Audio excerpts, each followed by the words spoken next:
If you're living with an addict or an alcoholic, this is the video for you, because I'm going to give you a framework to help you make decisions.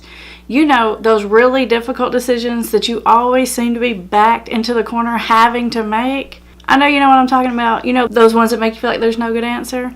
Well, stay tuned, because what you're going to learn today is a method that's going to help you make strategic decisions instead of those reactive and emotional decisions.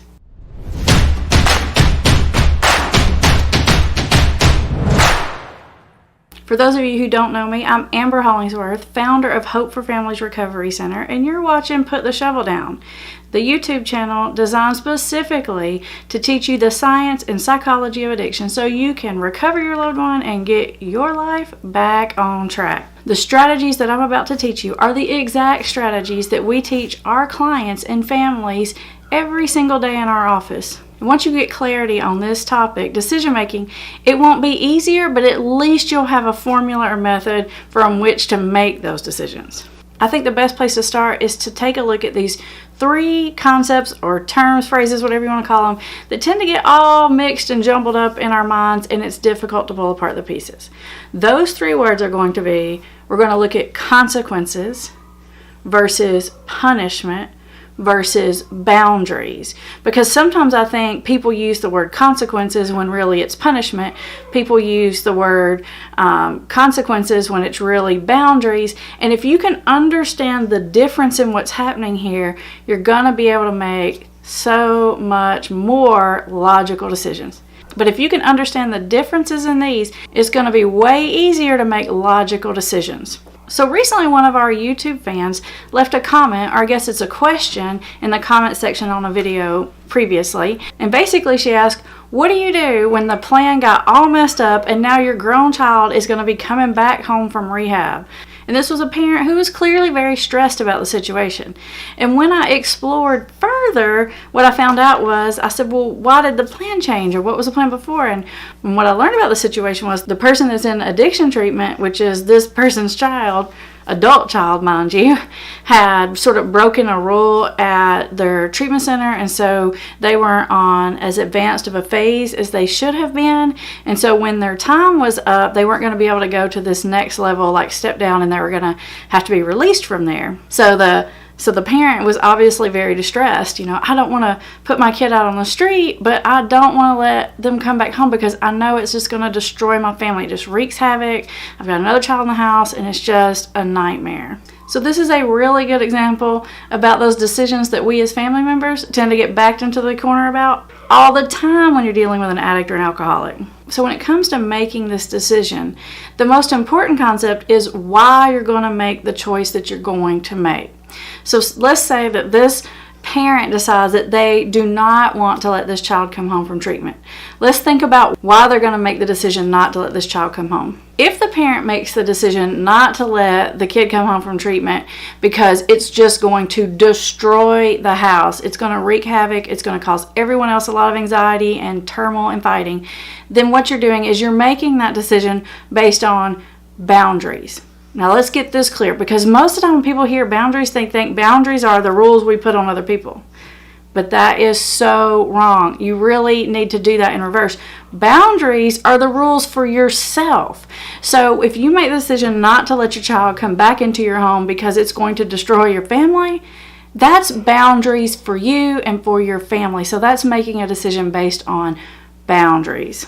If you let this child come back home in the house and then you do a home contract or something and you say something like, but if you relapse, you're out of here, then when you ask that kid to leave, now you're punishing them because they had a relapse. And the last way to look at this situation from the consequences framework is making the decision of, I'm not going to bail you out of this problem that you created when you broke the rule at the treatment center.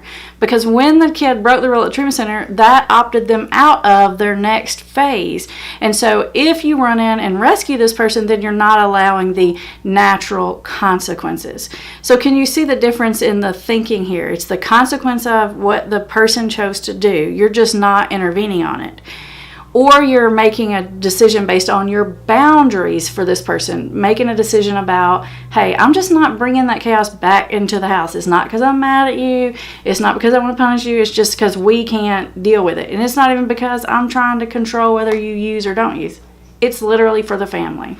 The problem in this situation is if you let the person come back into your house and you know good and well it's going to cause a bunch of havoc, then you're going to immediately get yourself in a situation where you're going to be having to punish that person, where you're going to be having to do all these contracts, where you're going to be having to do all these if-then statements. And you guys know, if you've watched any of my videos, that's a bad idea and it's just going to backfire on you.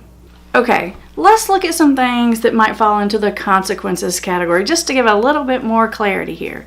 Things that would fall into the consequences are loss of trust. So if someone lies to you or doesn't follow through with what they say they're going to do, it is a natural consequence that they lose your trust. And sometimes living with an addict or an alcoholic, they'll even turn this back on you and they'll say something like, well, you don't even trust me. And if they do, or they'll say something like, well, you just never trust me anyway. You always think I'm lying.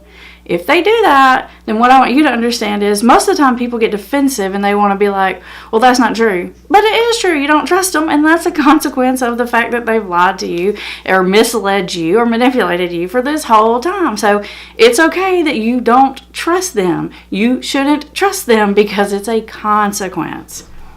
Another consequence might be the loss of money. Not you taking away their money, not you refusing them something, but more that they lost their own money, their own scholarship, their own job. So it's like a financial consequence. It's not something that you created or that you managed or supervised. This is something that they did out there in the world, and the consequences from the world came down. And the universe will put the consequence in the right place. Probably one of the biggest consequences of addiction is loss of freedom. And I don't just mean like going to jail loss of freedom. Obviously, that counts. But what I really mean here is when you don't have any money, you have loss of freedom of choice about what you can do. When you don't have a car, you have a loss of freedom about where you go and who you go with. When you've lost trust, then you've lost your freedom to interact within a relationship without a whole lot of tension. I think it's really important to understand the difference in consequences versus punishment. So let's move on over to the punishment category. Now, if you're living with an addict or an alcoholic, it is going to be very tempting to put some punishments in place because you're angry, you're upset, they're crossing your boundaries, you've done everything, you just want to pull your hair out. Punishment. Examples of things that would be punishment that sometimes people call consequences. You know, parents always say, well, that's the consequences. I'm taking your Xbox away. No, that is not the consequences. If your kid doesn't study and they make bad grades, the consequence is the bad grades. The taking the Xbox away is the punishment. And I know we use those words interchangeably, and for the most part it doesn't really matter. But when it comes to dealing with an addict or alcoholic, it really does matter, because punishments definitely don't work. Consequences barely have any effect at all, but if there's a chance that something's going to have an effect, a consequence was going to much more effectively than a punishment. Because a punishment is some negative something that you're doling out, that you're making them do or making them not have or not do. And all that happens when you punish someone is they just get mad at you. They don't think about what they did wrong. They think about what a big old jerkball you are. But I know what you're thinking. You might be thinking like, well, what if they're still using and I decided I'm taking their car away, or I'm not paying their car insurance, or something like that? Wouldn't you call that a punishment? But Amber, isn't that what you should do? Well, it depends. It depends on why you're making that decision. If you're deciding that you are not paying the insurance for a car, for a vehicle for someone that you know is out there driving intoxicated, and having insurance on them is going to put you and your family at liability and risk, and you're deciding not to do it for that reason, then you're deciding not to do it because of your boundaries, not because of a punishment. You see the difference? The intent here is really important for two reasons. One, because understanding the intent here is what's going to keep you sane and let you make choices wisely. And secondly, framing it up correctly is going to help that person learn lessons, if possible, faster. Other examples of punishment are cold shoulder. You know, like when you're really mad and you're just pouting and you won't talk to that person. Or yelling, or nagging, or threatening, or taking away their Xbox. All of those things are punishment. Let me give you another scenario or two to help you really sort this out, because this really is such an important topic. Let's say the person that has the addiction to drugs or alcohol actually lives in your house. If you start telling them who they can and they can't hang around and be around, then you are trying to control their boundaries. That's out of bounds for you. If you say who can and cannot come into your house, that's you managing your own boundaries. You see the difference here? You cannot tell someone else, at least someone that's like an adult, or really someone that's like even a teenager, because you can say it and they'll do it anyway. You can't make them do things. You can't tell someone else what to do. You can only draw boundaries for yourself. Here's another one. Let's say you're dealing with a college student and they're flunking their grades and they have flunked out of school, but they want another chance and they want to go back the next semester. Now, if you tell them, no, you screwed it up, you can't go back to college, then that's like punishment because you're taking it away from them because they screwed up. But if you say to them, you know what, that last semester was pretty much a bad investment for Dad and I, so we're not going to pay for another semester. There's a difference here. I know it sounds the same, but there is a difference here because they can get the money somehow else. They can make the money. They can apply for a student loan. They can go back to school, but it's going to be on their dime. So you're not telling them what they can and can't do. You're saying what you will and won't do. Now, this one about the money and the paying for things is really a double-edged sword because many times I have seen parents use the money, especially when they feel really out of control and they feel like they don't have any way of dealing with the situation. They'll use money as a weapon. And so only you can be honest with yourself about your intent on this issue.